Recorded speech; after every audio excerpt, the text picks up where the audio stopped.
Welcome students. आज हम लोग पढ़ने वाले हैं कक्षा 7 हिंदी बसंत का चौथा चैप्टर, जो कि एक कविता है।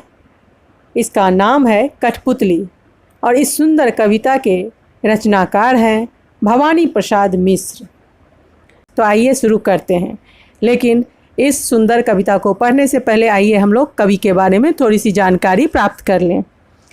कविवर भवानी प्रसाद मिश्र जी हिंदी भाषा के महान लेखक, कवि और निबंधकार थे। इनका जन्म 29 मार्च 1913 ईस्वी को मध्य प्रदेश के होशंगाबाद जिले के टिगरिया गांव में हुआ था। वे कविता, निबंध, संस्मरण और बाल साहित्य लेखन में निपुण थे।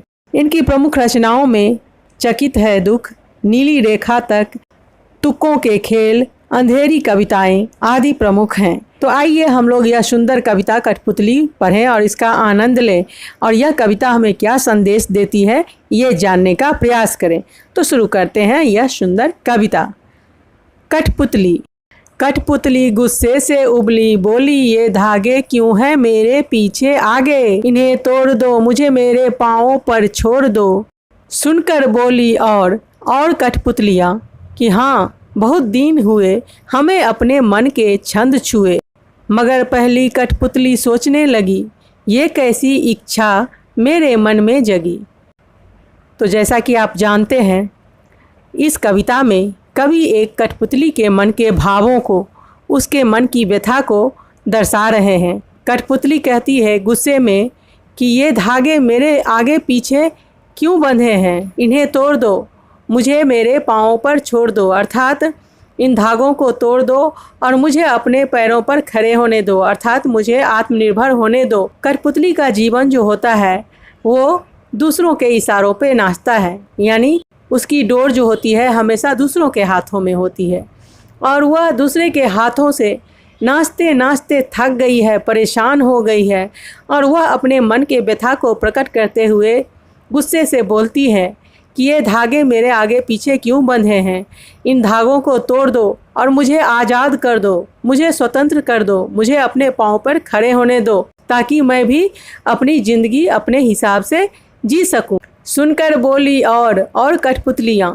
कि हाँ, बहुत दिन हुए हमें अपने मन के छंद छुए। और जब पहली कठपुतली ने अपने मन के भाव व्यक्त किए कि इन धागों को तोड़ दो और मुझे अपने पाँव पर खड़े होने दो, तब बाकी की सभी कठपुतलियाँ भी उसके हाँ में हाँ मिलाने लगी और बोली कि हाँ, सही कहती हो तुम, हमें भी अपने मनमर्जी की जीवन जिए हुए, अपने दुख को दूर किए हुए, अपने खुशी के जीवन को जिए हुए बहुत दिन हो गया और हम भी अपनी इच्छा अनुसार जीना चाहती हैं। पराधीनता, गुलामी उन्हें भी पसंद नहीं है।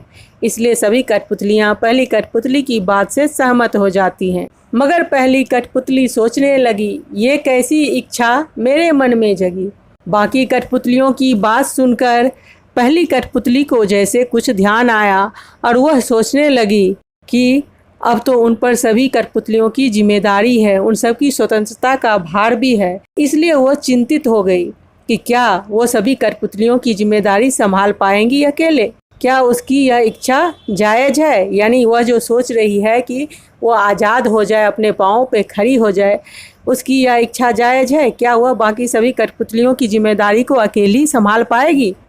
और इस प्रकार इस कविता के माध्यम से कवि हमें समझाना चाहते हैं कि पहली कठपुतली के मन में स्वतंत्र होने की भावना प्रबल हो उठती है। वो धागे में बंधे बंधे परेशान हो चुकी है, इसलिए उसने अपनी स्वतंत्रता के लिए आवाज़ उठाई। इस पर अन्य सभी कठपुतलियाँ उसका समर्थन करती हैं और उसके साथ वो भी विद्रोह करने की बात कहती हैं।